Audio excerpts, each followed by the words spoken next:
Budget से बचत पर लगेगी चपत। इंश्योरेंस कराने की सोच रहे हैं तो खबर देख लीजिए।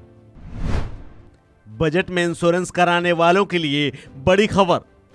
जी हां, अगर आपकी अगले साल यानी साल 2023-24 के फाइनेंशियल ईयर में इंश्योरेंस पॉलिसी खरीदने की तैयारी में हैं, तो ये खबर आपके काम की है, क्योंकि फाइनेंस मिनिस्टर निर्मला सीतारमण ने बुधवार को जो बजट पेश किया है उसमें इंश्योरेंस सेक्टर के लिए अहम घोषणाएं की हैं।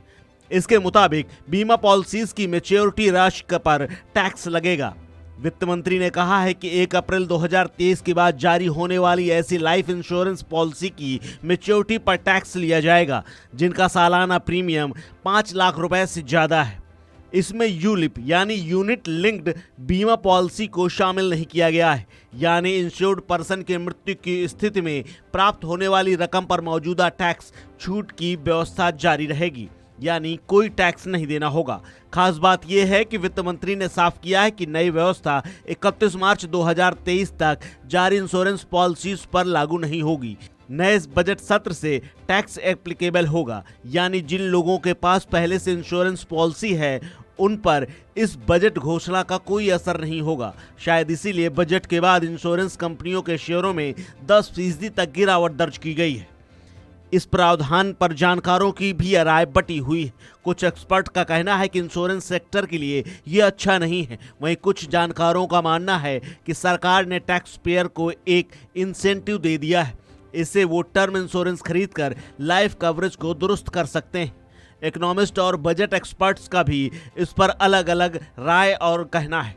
उनके मुताबिक यदि किसी व्यक्ति के पास एक से अधिक बीमा पॉलिसी हैं जो 1 अप्रैल 2023 के बाद जारी की गई हों और यदि ऐसी पॉलिसी के प्रीमियर की कुल राशि 5 लाख रुपए से अधिक है तो मैच्योरिटी राशि पर टैक्स लगेगा। जानकारों का यह भी कहना है कि ये प्रावधान इंश्योरेंस सेक्टर के लिए अच्छा नहीं है, क्योंकि यह सेविंग प्रोडक्ट को प्रभावित करता है। यह हाई वैल्यू वाली प्रीमियम नीतियों को प्रभावित करेगा। नियोजित फाइनेंशियल सर्विसेज के शोध प्रमुख विनोद आर्य ने नवभारत टाइम्स को बताया कि बजट में नई व्यवस्था को आगे बढ़ाने के कारण इंश्योरेंस प्रोडक्ट टैक्स सेविंग के साधन के रूप में ज्यादा आकर्षक नहीं रह जाएगी। वहीं कुछ अन्य जानकारों की माने तो सरकार ने टैक्स पेयर को एक तरह से इंसेंटिव दे दिया है। इससे वे टर्म इंश्योरेंस खरीदकर अपनी लाइफ कवरेज को दुरुस्त कर सकते हैं। अधिकांश टैक्स पेयर इससे प्रभावित नहीं होंगे, क्योंकि उनका सालाना प्रीमियम 5 लाख रुपए की लिमिट के नीचे ही रहेगा। यह प्रावधान कवरेज को इन्वेस्टमेंट की जरूरतों से अलग करेगा। इससे निवेशकों को कवरेज और इन्वेस्टमेंट दोनों से अच्छा फायदा मिलेगा। इस तरीके से पर्याप्त कवरेज हासिल कर ली जाएगी। उनका यह भी कहना है कि टैक्स सेविंग के लिए निवेश की जरूरतों को स्मॉल सेविंग्स प्रोविडेंट फंड और ILSS के जरिए पूरा किया जा सकता है। इसमें परंपरागत लाइफ इंश्योरेंस कंपनियों की तुलना में बेहतर रिटर्न मिलता है। फाइनेंशियल ईयर 2021 में यूलिप में भी ऐसा ही प्रावधान किया गया था।